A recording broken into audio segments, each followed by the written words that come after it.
उपसर्गे दुर्भिक्षे जरशिरुजायां च निप्रतिकारा धर्मायतन विमोचन माहू संलेखना मार्या। आर्य क्या करते हैं? उपसर्गे दुर्भिक्षे जरशिरुजायां च निप्रतिकारा। उपसर्ग आ जाए, दुर्भिक्ष आ जाए, ऐसा बुढ़ापा आ जाए जिसका कोई अब प्रतिकार हो ही नहीं सकता है, तो उसके लिए क्या करता? धर्मायतन विमोचन। ऐसे ही नहीं सुसाइड करते हैं साधु, न मरने के लिए मरते हैं, अमर होने के लिए मरते हैं। ध्यान रखना, वो दुख पाने के लिए नहीं मरते। हम लोग कोई भी व्रत करते हैं तो क्या सोचते हैं? हमें व्रत करना पड़ता है, व्रत हो जाए, क्योंकि कहा है पाप प्रणाली काव्यो व्रत सज्ञस्य ज्ञान चरित्रम। कह दिया पाप प्रणालों को रोक देना ही व्रत है। पाप प्रणालों को कैसे रोक देना? जो हमारी प्रवृत्तियां आज क्या अधोगति की तरफ जा रही हैं, जो प्रवृत्तियां हमारी अपनी आत्मा से हटकर बाहर की तरफ जा रही हैं, उन्हें अंदर की तरफ लाना है। और लाना नहीं, एक बार समझ जाना है। कौन कांटे और फूलों में से फूलों को सब चुनते हैं, कांटों को कौन चुनता है? एक लड़का आया और अपने चाचा जी से बोला, चाचा जी हमारा तो पिताजी के बाद बुरा हाल हो गया, आप ऐसा कीजिए कि मुझे कुछ पैसा दे दीजिए। चाचा ने कहा पैसे नहीं है। तो उन्होंने कहा कुछ तो दे दो चाचा, खाने खाने के दाने दाने को तड़प रहा हूँ। चाचा ने कहा जब था तब तूने ख्याल किया, तब तो तूने ऐसे ही गंवा दिया, अब मैं क्या करूँ? तू अब दूंगा तो फिर गंवा देगा। उसने कहा चाचा जी कुछ तो करो। उन्होंने कहा कि चाचा जी ऐसा करता हूँ, मेरे घर पे थोड़े से हीरे रखे हैं, रत्न रखे हैं, मैं उनको लाता हूँ, आप कम से कम उसके पैसे तो दे दोगे। चाचा ने देखा कि कंकड़ थे वो तो, लेकिन चाचा को लगा आज मैं कह दूंगा कंकड़ हैं तो ये सोचेगा कि चाचा ने ठग लिया, इसके मन में हमेशा मेरे लिए मनोमालिन्य रहेगा। चाचा ने कहा बेटा कोई बात नहीं, अभी तो दाम नहीं है हीरे के, मार्केट में अच्छा मोल नहीं चल रहा है, इन्हें रख लो, लेकिन तुम 2 महीने हमारी दुकान पर बैठो, तुम्हारे खाने लायक खर्चा मैं दे दूँगा। और कहते हैं 2 महीना बैठा, 2 महीने के बाद थोड़ा परखने लगा। उसके चाचा ने एक दिन कहा, जब जान गया चाचा कि अच्छे से इसको परख हो गई, तो चाचा ने कहा बेटा वो हीरे ले आओ, अब बिकवा देता हूँ, तुम पैसे कर लेना। तो कहते हैं गया और देखा, माथा ठोक ले, हीरे नहीं ये कंकड़ थे, अब क्या बेचूं? खाली हाथ आया। चाचा ने कहा बेटा हीरा नहीं लाए? बोले चाचा जी जब तक समझ में नहीं आया था तब तक मुझे हीरे लग रहे थे, आज जाकर देखा तो पता चला वो कंकड़ थे। क्या बिकेंगे बाजार में? हमारी हालत भी ऐसी है। परख सकती नहीं रत्नों को हर इंसान की आँखें, परख सकती नहीं रत्नों को हर इंसान की आँखें, और दिखाई क्या उसे देगा जो ना हो ज्ञान की आँखें। स्वयं रास्ता दिखा देती हैं हमें भगवान की आँखें।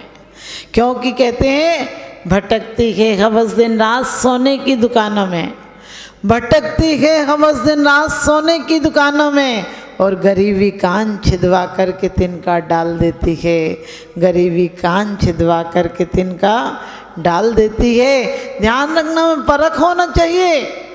लोग कहते हैं कि हमने रस्सी को सांप समझ रखा है, मैंने कि आज तो हालत ऐसी हो गई कि हमने सांप को रस्सी समझ रखा है। क्योंकि जितने लोगों को हमने अपना समझ रखा है वो अपने थे नहीं, जिनके लिए हमने अनमोल जीवन दांव में लगा दिया वो दांव लगाने जैसे थे नहीं।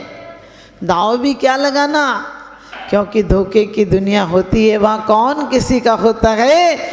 धोखा दे देते हैं अक्सर वही जिन पर भरोसा होता है। कितनों ने दिए धोखे मत पूछो, कितनों ने दिए धोखे मत पूछो, वरना अपनों के चेहरे उतर जाएंगे, वरना अपनों के चेहरे उतर जाएंगे। यदि कोई पत्नी को अपना मानता है तो सुकुमाला ने क्या अपने राजा यशोधर का चरित्र पढ़ते हैं, जहर नहीं दे दिया था पति को। यदि आप बेटे को अपना मानते तो एक माँ व्यसनी के साथ लग के अपने बेटे की मौत का इंतजाम नहीं करने लगी थी। ये बात अलग है कि बेटे ने बाप को नहीं मारा, बेटा दीक्षा लेकर अपना कल्याण कर गया। क्योंकि एक नहीं भाई पर भाई चक्र चला देता है। रामचंद्र जी जैसे महापुरुष अपनी पत्नी को तीर्थ यात्रा के बहाने कहाँ भेज देते हैं? तीर्थ यात्रा के बहाने जंगल में छुड़वा देते हैं। और जंगल में छूटने के बाद भी जो धर्मात्मा है कभी आत्मघात नहीं करता है, वहाँ भी साधना करता है, क्योंकि उसे अंतिम लक्ष्य मालूम है कि यही साधना और समता हमारे मोक्ष मंजिल की सीढ़ियाँ हैं। कहीं मोक्ष ऊपर से नहीं आता है, कहीं भूखे मरने से भी मोक्ष नहीं आता है। कह अहिंसा संयमो तवो देवाभितम नमस्सन्ति जस धम्मे सयामणो। मैं उस धर्म को नमस्कार करता हूँ जहाँ पहले अहिंसा है, फिर संयम है, फिर तप है। हम अहिंसा नहीं पालन करते हैं, पहले सीधे तप करने लगते हैं।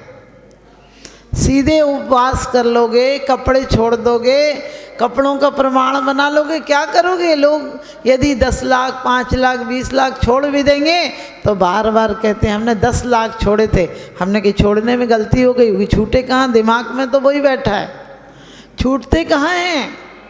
लोग पत्नी छूट जाएगी, हमने कही नोट गिनना छोड़ दोगे तो माला गिनने लगोगे, गिनने में कोई अंतर नहीं है। यदि बच्चे छोड़ दोगे तो शिष्य पालने लगोगे, पालने में कोई अंतर नहीं है। धंधा छोड़ दोगे तो धर्मशालाएं बनाने लगोगे, बनाने में कोई अंतर नहीं है। क्यों? नगो ही मोक्ष मग्गो, नग्नता ही मोक्ष मार्ग है। और वो नग्नता कैसे आएगी? धोखा भी देना है तो धोखे को धोखो दो। जिस प्रकार से यमपाल चांडाल ने, उस दिन तो वस्त्राभूषण मिलने थे, लेकिन क्या कह दिया पत्नी से कि कोई आए तो कह देना घर पर है नहीं। और पत्नी कहती है, आप सबको पता है, जब सैनिक कहते हैं कैसा अभागा है, जिंदगी भर तो लोगों को भिखारियों जैसों को मारा, चोर चक्कों को मारा, कुछ नहीं मिला। आज एक किसको मारेगा? राजकुमार को मारने का मौका मिला था, और कितना सोना मिल जाता कि जन्म जन्म की दरिद्रता मिट जाती। तो पत्नी को लोभ आ गया, कह रही बाहर गए, हम क्या पता बताएं कब आएंगे, और इशारे से कहती है अंदर है। हमारे अंदर भी कहीं ऐसी मायाचारी तो नहीं चलती है? आपने देखा होगा, इतना होने के बाद भी यमपाल चांडाल कहता है कि नहीं, आज मेरा पेशा है मारने का, लेकिन आज मैं अहिंसा व्रत ले चुका हूँ, आज नहीं मारूंगा, मर जाऊंगा लेकिन मारूंगा नहीं। और आप सबको पता होगा, कहते हैं देवताओं के द्वारा पूजनीय हो जाता। चारित्र मोह बस लेस न संयम, पैसुरनाथ जजे हैं। कहते हैं सदृश ज्ञानी वृत्तानि धर्मम धर्मेश्वर विदु यदि ये प्रत्यनिकानि भवंती भपद्धति।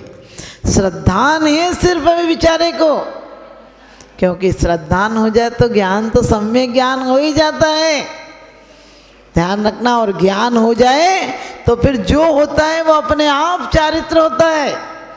अभी तो हम चारित्र बाहर से धारण कर लेते हैं, रोटी छोड़ देंगे, नमक छोड़ देंगे, दिन भर नमक की याद आएगी। सच बताना, आज संडे है, यदि महिलाएं नमक छोड़ देंगी तो फिर सीरा भी बनेगा, लौंजी भी बनेगी, लड्डू भी बनेंगे, बर्फी भी बनेगी। मैंने कहा इतना काहे को आरंभ करते हो?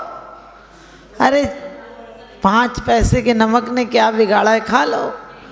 लेकिन नहीं, उसमें रसना रसना एक दिन देखना है कि जो इस पर रसना का स्वाद आ रहा था, वास्तव में उसमें रहकर मैं इंद्रिय विजय की तरफ मेरा लक्ष्य बढ़े तो कल्याणकारी है। यदि यही छोड़ा, नमक छोड़ दिया, तो ऐसा क्या फर्क पड़ता है? आप लोग तपस्या करते हैं, लोग कहते हैं कि 12 प्रकार के तप होते हैं, साधु करते हैं, हमने कि तुम तो 1200 प्रकार के करते हो, लेकिन वो तप तुम्हारे बाहर के लिए है।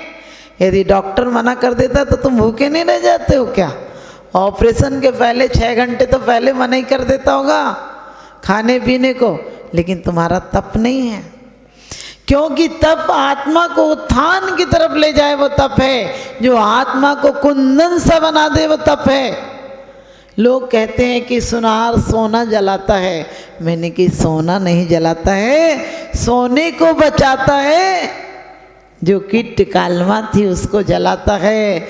लोग कहते हैं कि कारीगर मूर्ति को क्या करता है, तोड़ता है। मैंने कही मूर्ति को नहीं तोड़ता है, अनावश्यक को तोड़ता है, आवश्यक को तो बचा लेता है। हम भी आज हमारे जीवन में व्रत आ जाए, आज हमारे जीवन में तप आ जाए तो हमारा जीवन संतुलन ठीक रहेगा। आपको पता है कभी शुगर बढ़ जाती है, पुण्य बढ़ता था तो सोना बढ़ता था, पीतल बढ़ता था, तांबा बढ़ता था, जमीन जायदाद बढ़ती थी। आजकल पाप के उदय में बीपी बढ़ता है, शुगर बढ़ता है, हार्ट बढ़ता है। आप समझ गए क्या क्या सब गलत चीज़ें बढ़ती हैं, क्योंकि कहा है उच्चम गोत्रम प्रणते भोगो दानाद पासनात् पूजा भक्ति सुंदर रूपम स्नात कीर्तिस तपो निधिसु। तपस्वियों की भक्ति, पूजा, उपासना और उनकी प्रशंसा करने से क्या क्या बढ़ता है, उच्च गोत्र की प्राप्ति होती है। उनको प्रणाम करने से, ध्यान रखना भगवान को प्रणाम अलग लिखा है, कहा है तपोनिधिषु यानी तपस्वियों को प्रणाम करने से उच्च गोत्र की प्राप्ति है। भोग दानाद वासनात् पूजा, आज लोगों ने दान की प्रवृत्ति भूल गए हैं। भरत चक्रवर्ती एक दिन आहार नहीं दे तो गले से ग्रास नीचे नहीं उतरता था, आजकल गला स्पेशल है, कभी रुकता ही नहीं। ध्यान रखना क्या कहा है, भोगो दानाद पासनात् पूजा। आज का आदमी घी के टीन ला सकता है लेकिन घी खा नहीं सकता है, चीनी की बोरी ला सकता है लेकिन खा नहीं सकता है, क्योंकि ध्यान ही नहीं है हमारा इस तरफ। एक व्यक्ति की पत्नी ने कहा चीनी ले आओ राशन से, तो बहुत लंबी लाइन लगी थी। वो घर में गाना सुन रहा था, मेरा जीवन कोरा कागज कोरा ही रह गया। लंबी लाइन लगी थी, वो गाता ही रहा, गुनगुना ही रहा था वो चीज़। काउंटर पर पहुंचा, पूछा क्या चाहिए, वो गा रहा था मेरा जीवन कोरा कागज कोरा ही रह गया। लोगों ने धक्का दिया। अब उसके बाद दोबारा लाइन में आया, दोबारा बहुत लंबी लाइन थी, बहुत देर बाद नंबर आया। फिर पूछा उसने, दुकानदार ने क्या चाहिए, उसने कहा मेरा जीवन कोरा कागज। फिर याद आया पत्नी ने कहा था चीनी, बोले चीनी चाहिए। तो दुकानदार बोला सारी चीनी खत्म हो गई, बोरा ही रह गया। आप समझ गए, हमें भी जब ख्याल आएगा तो खाली बोरा पड़ा रह जाएगा, ये तन भी किसी काम का नहीं रहेगा। तप करते यौवन गयो, द्रव्य गयो मुनिदान, और प्राण गए सन्यास में, तीनों गए न जान।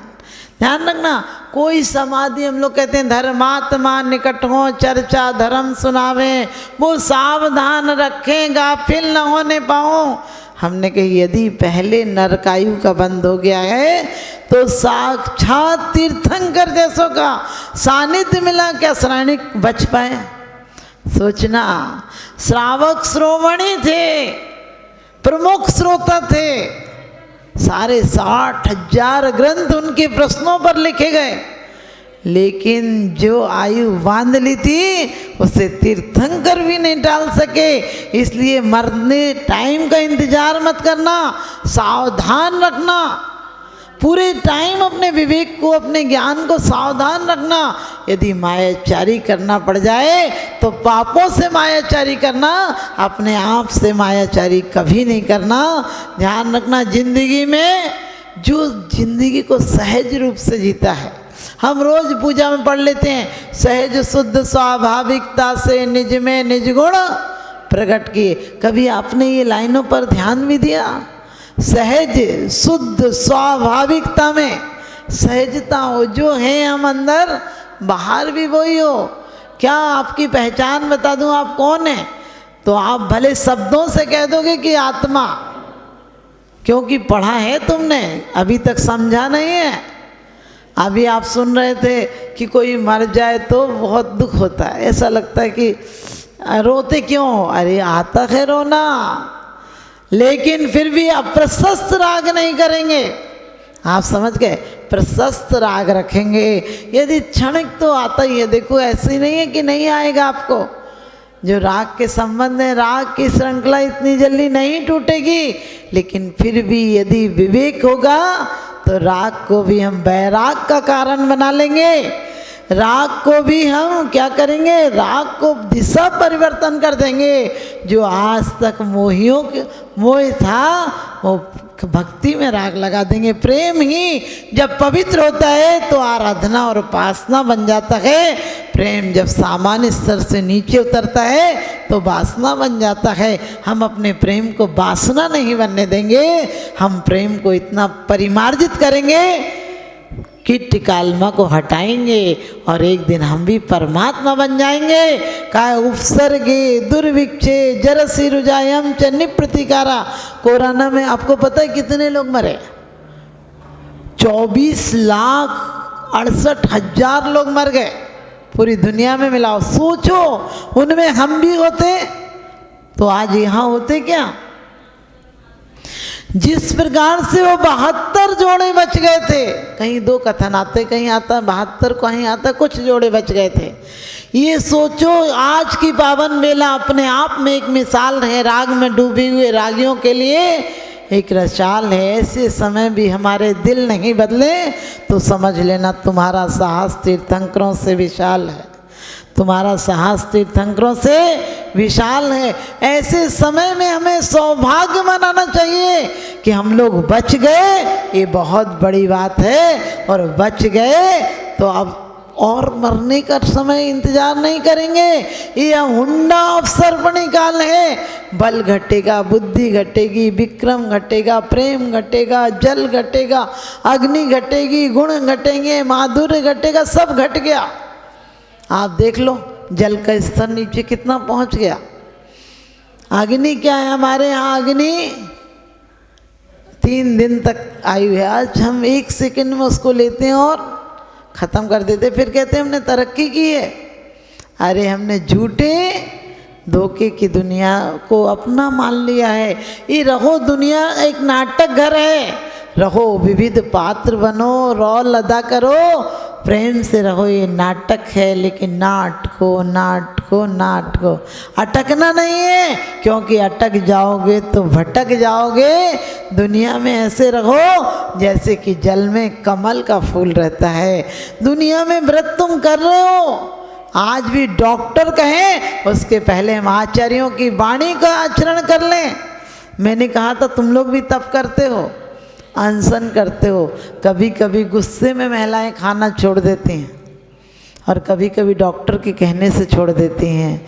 लेकिन सच पूछो उपवास तो वो है जो अपने अंदर वास हो जाए। उपवास तो वो है जब खाने का ख्याल ही नहीं आए। महावीर भगवान ने कहते हैं कि कम से कम हजारों उपास किए, लेकिन हमारे और आप जैसे नहीं किए कि आज 2 का उपास कर लेते, कल 14 का कर लेंगे, फिर एकम का कर लेंगे। लेकिन फिर भी हम सौभाग्यशाली हैं। सागर धर्मामृत में आशा दर्जी लिखते हैं कि पंचम काल में अन्न का कीड़ा है मनुष्य। जो तपस्या करोड़ों वर्षों में लगती थी यानी पुण्य मिलता था, वो पंचम काल में कुछ दिन के लिए कर लोगे। कुछ दिन यानी तुम ज़्यादा नहीं कर पाते, थोड़ा थोड़ा भी कर लोगे तो भी तुम्हें वही गति प्राप्त हो जाएगी। हम निराश क्यों होते हैं? हम क्यों समय का इंतजार करते हैं कि समय होगा जब काल लब्धि आएगी? हमने कि काल लब्धि कभी नहीं आएगी। अरे कमाने के लिए काल लब्धि नहीं सोचते हो, परिवार चलाने के लिए काल लब्धि नहीं सोचते हो, परमात्मा बनने के लिए काल लब्धि सोचते हो। तो हम अनशन ऊनोदर, कभी कभी बच्चे पेपर में कुछ कम खाकर नहीं चले जाते हैं, लेकिन नहीं तपस्या के लिए नहीं खाते हैं।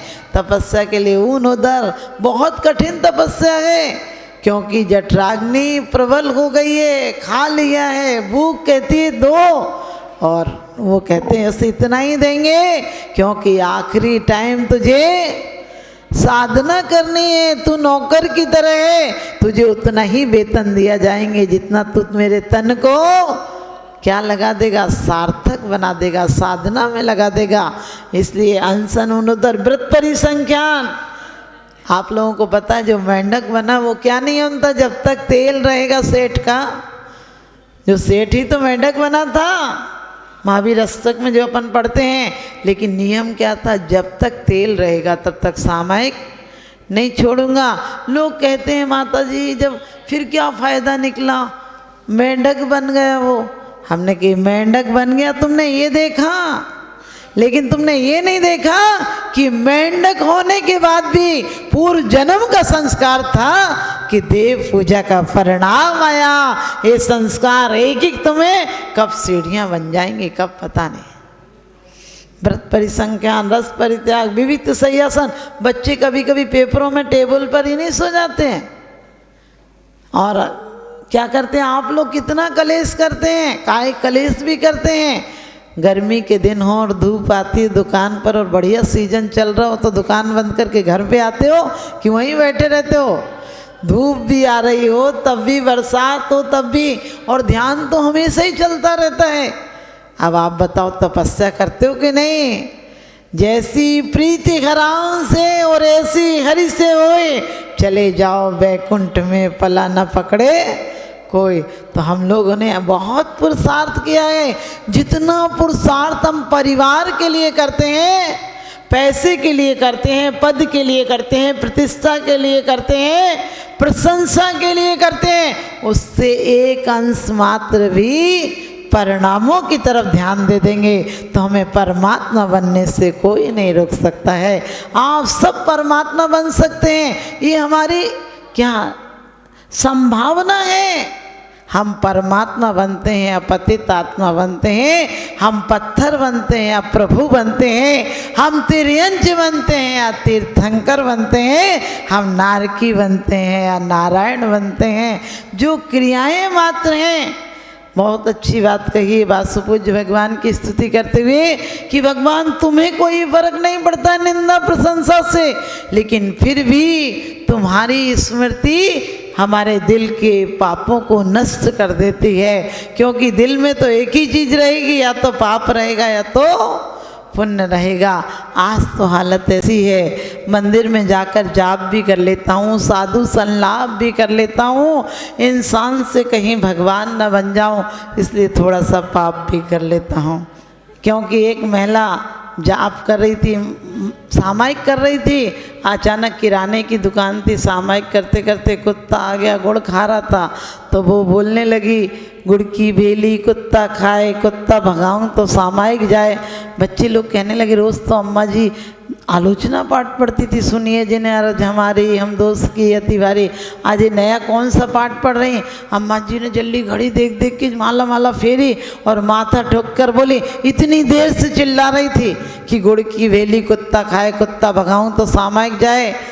तो बच्चों ने कहा क्या हो गया, बोले देख नहीं रहे कुत्ता खा रहा गुड़। उन्होंने कही अम्मा जी आपको परमात्मा दिख रहा था कि एक गुड़ खाता हुआ कुत्ता दिख रहा था। हमारी हालत भी ऐसी है, हम मंदिर में सामायिक भी कर लेते हैं, सच बताना कोई अपना मिलने वाला जाए तो जाप फिरते फिरते भी ऐसे कर देते कि तू मिल के जाना, और कोई जिससे टेढ़ी चल रही हो, समझ गए, जिससे चढ़ा खड़ी चल रही वो आ जाए तो तुम आंख बंद करके और सामायिक करने लगते हो ताकि नज़र ना मिल जाए। हम हर साल क्षमावाणी मना लेते हैं, लेकिन कैसे, सबको हरा भरा रहने दो, ये जीवन का सार है। और दो शब्दों में जीत है भैया, दो शब्दों में हार है। क्षमा और क्रोध दोनों दो शब्दों से मिलकर बनते हैं, लेकिन एक में प्यार है और एक में तिरस्कार है, एक में दुलार है, सत्कार है, अपनत्व है, और एक में द्वेष है। तो हम किसको अपनाएंगे। हम ध्यान रखना, हम किसी को कुछ कहकर सोचते हैं, क्योंकि कहते हैं जो तो को काटा बोए बाए बोए तो फूल, तो को फूल के फूल हैं बाको हैं त्रिशूल। जो मुँह को काटा बोए बाए बाऊ में भाला, और वो भी साला क्या समझेगा पड़ा किसी से पाला। अरे क्या किसी को सुनाना है, सुनाना है तो जो भाव उठाए सुनाने का, उस पर अपने आप पर सोचो कि क्या सुनाना है किसी को। अरे मूर्ख लोग तो प्रति क्षण सुनाने के लिए आते हैं, लोग अपने आप को नहीं देखते हैं, वो दुनिया कैसी हो रही है। एक व्यक्ति गड्ढे में गिर गया, कुएं में गिर गया, चिल्ला रहा था बहुत बचाओ बचाओ बचाओ। गांव की औरत थी, उसने बूढ़ी थी, अनपढ़ थी, लेकिन उसने लोगों को बुलाया, अपने घर से रास्ता वस्ता लाई और उस व्यक्ति को निकाला। वो खड़ा हुआ और बोला, अम्मा मैं बहुत बड़ा ज्योतिषी हूँ, मैं आकाश के चांद तारे ग्रह नक्षत्र सब कुछ बता सकता हूँ, और जब तुझे कभी काम पड़ जाए तो मैं लोगों से तो लाखों रुपए लेता हूँ, तेरे से कुछ नहीं लूँगा। तू जब चाहे कुछ पूछना हो तो मुझे बुला लेना, क्योंकि तूने मुझे निकाला है। वो बुढ़िया बोली, मुझे तेरे से कभी काम नहीं पड़ेगा, मैं तेरे जैसे को कभी नहीं बुलाऊंगी। उसने कहा, क्यों अम्मा, मैं तो बहुत बड़ा ज्योतिषी हूँ। उसने कही, जिसे ज़मीन की पत्थर नहीं दिखे, जिसे ज़मीन नहीं दिखी खुद कुएं में गिर गया, ऐसे आदमी के आसमान पर मैं विश्वास नहीं करती हूँ, ऐसे व्यक्ति के तारे नक्षत्रों पर मैं विश्वास नहीं करती हूँ। तो आप भी ध्यान रखना, जो दुनिया में रखो कोई बात नहीं, मैं सबसे कहती हूँ कि घर में कलेश करके मत रहो कि संसार है, कीचड़ है, नरक है। अरे इसी नरक से तो स्वर्ग का द्वार खुलेगा, इसी संसार में रहकर मोक्ष मिलेगा। क्योंकि संसार में कितने परमेष्ठी रहते हैं, कितने परमेष्ठी रहते हैं? 3 रहते हैं, याद करो, 3 रहते हैं। समोसरण भगवान का आता है, कहाँ आता है? समोसरण भगवान का आया तो कहाँ, संसार में आया कि मोक्ष में आया? कहाँ आया? दुनिया में तो राजगिरी सोना गिराया तो कहाँ आया, संसार में आया नहीं। लेकिन ध्यान रखना, वो दुनिया में थे लेकिन दुनिया से निर्लिप्त थे। हम भी उनके भक्त हैं आंशिक रूप में। जब हम मंदिर आते हैं तो यहाँ की पुण्य स्मृतियाँ ले जाएं। जब जो पूजा में पढ़ते हैं, मुनि मन सम उज्जवल नीर प्रासुक गंध भरा, क्या कहते हैं, मुनि मन के समान हमारा उज्जवल, क्या पानी के समान निर्मल चित्त हो। चलिए आप सभी के जीवन में शुभ भावनाएँ आएँ और आपका जीवन पवित्र पावन बने